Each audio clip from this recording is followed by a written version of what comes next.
इसलिए आगे हैं कि पशुपति जी का कोई यहाँ पर पहचान नहीं है। रामविलास जी के चलते उनका खाली भाई के चलते मान के एगो पहचान मिला। तो हम जो सर्वे किया उससे लगता है कि पासवान का बिहार का पूरा रुझान मानवर चिराग पासवान देने हैं और पशुपति का नहीं है।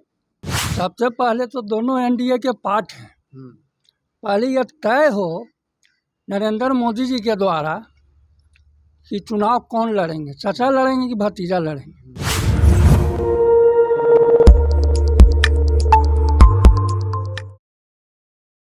देख रहे सासाटू, मैं देवेंद्र सिंह लड्डू एक बार फिर से इस बटकट में पसमान समाज, पसमान जाति के बीच में हम आए हैं।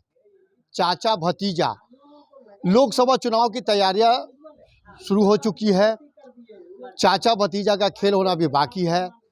अभी से ही कयास है और कौन किससे पलड़ा भारी होगा ये तो चुनाव के बाद ही पता चलेगा। वैसे बतला देना चाहता हूं कि रामविलास पासवान जब तक जीवित थे तब तक लोजप्पा के एक बहुत बड़े रीढ़ थे। इनके पक्ष में है। हम सीधे चलते हैं इस बटकट्टी सभा में। इस बटकट में ये क्या कहते हैं कृष्णा पासवान जी, ये बतलाइए कि दोनों चाचा भतीजा चिराग पासवान, चाचा पशुपति पारस का दोनों इस चुनाव में, लोकसभा का चुनाव में पहला एग्जाम है, क्या लग रहा है?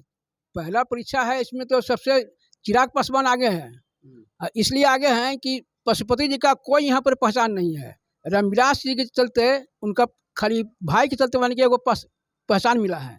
और चिराग जी का यंग लड़का है, पढ़ा लिखा है और हर माने कि आगे है। तो चिराग जी के सामने माने पशुपति जी कुछ नहीं है, जीरो पर है। आप लोग पासवान जाति के लिए कुछ हेल्प सहायता की? एकदम कर रहे हैं। हमेशा कभी भी आते हैं तो उनके लिए मीटिंग में चाहे कहीं भी मान के स्वागत करते हैं, जाते हैं। और लड़का अच्छा है, बोलने में ही बहुत एक्सपर्ट है और काम करने में भी है और स्वाभिमानी भी है और हरिजन के और खास करके पासवान जाति के लिए बहुत मानी बढ़ चढ़ के काम करते हैं। जहाँ भी मानी किसी कॉल होता है वहाँ पहुँच जाते हैं। और पशुपति जी का कहीं भी पहचान नहीं है। पशुपति जी कहीं जाते हैं, आज तक यहाँ मोहल्ला में आए होंगे। चिराग जी तो हमेशा कभी कभी आते रहते हैं।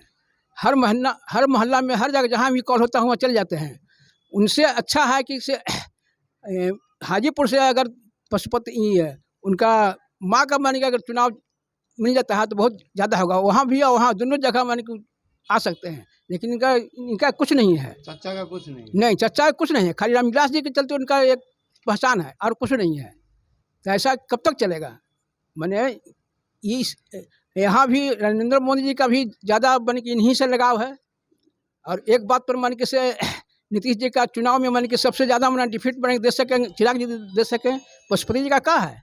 तो जैसे उठे कहेंगे तो उठेंगे, बैठे कहेंगे बैठेंगे, उनका कुछ पहचान नहीं है। चाचा भतीजा का खेल में है। देखिए, सबसे बड़ा बात यहाँ पे है कि चाचा भतीजा का जो आप लड़ाई बोल रहे हैं तो ये तो एनडीए का आंतरिक मामला है, ये तो सब कोई जानता है।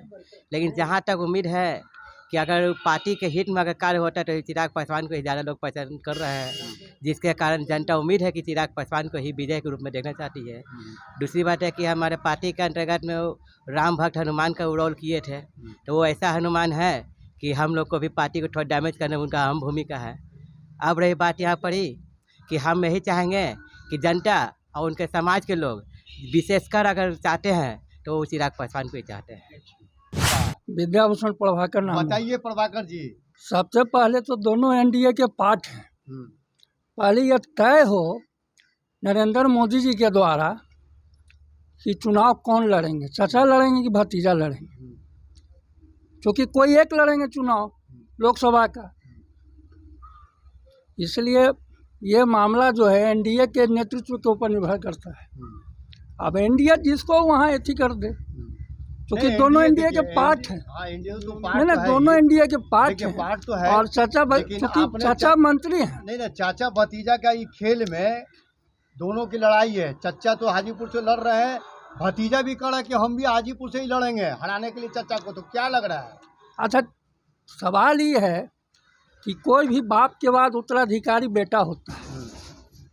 सामाजिक जो बनावट है, तो कहने की मतलब है कि उत्तराधिकारी के रूप में तो चिराग पासवान है, लेकिन लोकसभा चुनाव का जो मामला है वो एनडीए के तहत, चूँकि दोनों एनडीए के पार्ट हैं, चाचा अभी सेंट्रल में मंत्री हैं, वो भी एनडीए के साथ हैं, भतीजा भी एनडीए के साथ आए हैं। अब है कि दोनों में से किसी एक ही को उम्मीदवार बनाया जाएगा, या तो चिराग की पार्टी चुनाव लड़े और नहीं तो फिर पारस जी का ओर से जो कैंडिडेट जो हो। आप किसके पक्ष में है? अब ये एनडीए के पार्ट है। नहीं, ये चचा के पक्ष में है कि भतीजा के पक्ष में है? सवाल है कि पहले उम्मीदवार तो घोषित हो, बिना उम्मीदवार घोषित के कैसे माना जाएगा कि चाचा लड़ेंगे भतीजा लड़ेंगे, तो निर्णय एनडीए के तहत हो। इस समाज के लोग किन के साथ है यही बोलिए। अब रह गया उम्मीदवार जब मैंने सामने आएंगे गठबंधन में, चूंकि गठबंधन का मामला है। ये लड़ाई चाचा भतीजा का है सर जी, एनडीए से अभी कोई मतलब मत रखिए, अभी चाचा भतीजा का है। तो सब कोई जानता है। अब यहाँ अरे ये दून में पॉपुलर कौन है, विख्यात कौन है? अब रह गई बात पासवान जाति के बीच में, हाँ उसी बारे में बता रहे हैं। जो है चिराग का एक अपना अलग पहचान है। अर्जुन पासवान। बताइए अर्जुन पासवान जी, चाचा भतीजा किसके साथ में है?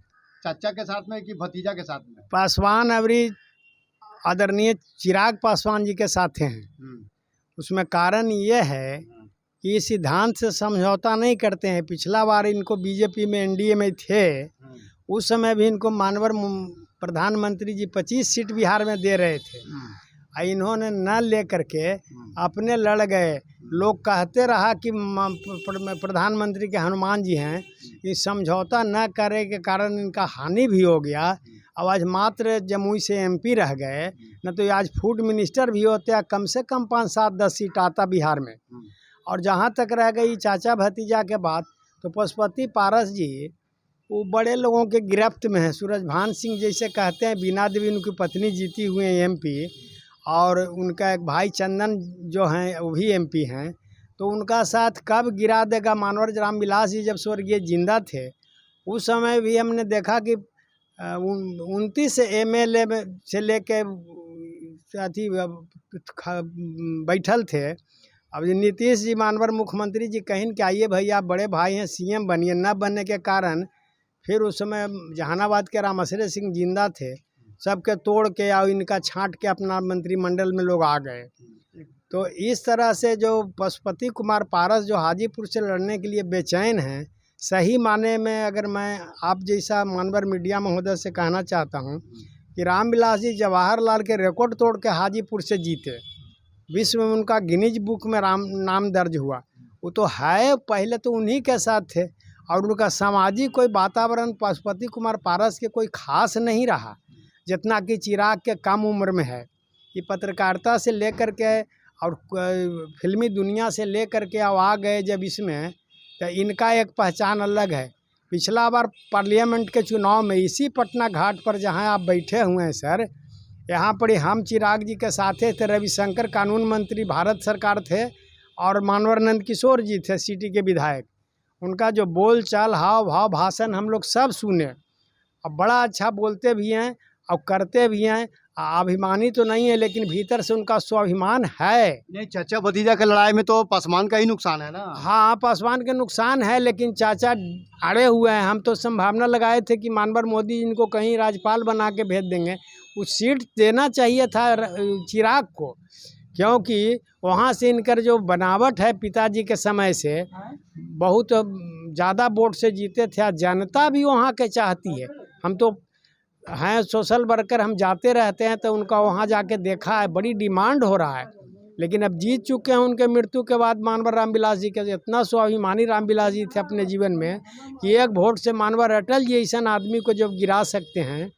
और जब अब पूछा सब कोई कि का कर दिया है, आप तो संसदीय दल का फैसला था, अब फिर उनके में जा कर के दूरसंचार मंत्री बन गए। इसलिए जो जैसन पिता थे वैसन पुत्र हैं स्वाभिमान में। लेकिन पासवान आज के तिथि में चिराग के साथ हैं। हम पूरा पासवान को सर्वे किया, गया गए, नवादा गए, जहानाबाद गए, औरंगाबाद गए, आपका हाजीपुर देने गए। इसलिए मैं कहता हूँ कि आने वाला दिन में चिराग बहुत अच्छा करेंगे। बोलने का भी ढंग है, पढ़े लिखे आदमी हैं, और समाज में जो रामविलास जो करके गए हैं, उसके बाद चिराग बहुत आगे बढ़ेंगे। बदकट बदकट्टी में शामिल हुए हैं और अलग अलग राय दिए हैं। लग रहा है कि इस बार लोकसभा चुनाव में चिराग पासवान का पलड़ा भारी रहेगा। युवा हैं, तेज तरार है, समझते हैं गरीबों को और ज़रूरत पड़ने पर उनकी सहायता भी पहुंचाते हैं। अब देखना है इस लोकसभा चुनाव में क्या भतीजा चाचा पर विराजमान होते हैं या नहीं, ये तो पासवान जाति ही तय करेंगे। SSI 2 आप देखते रहिए। जय हिंद।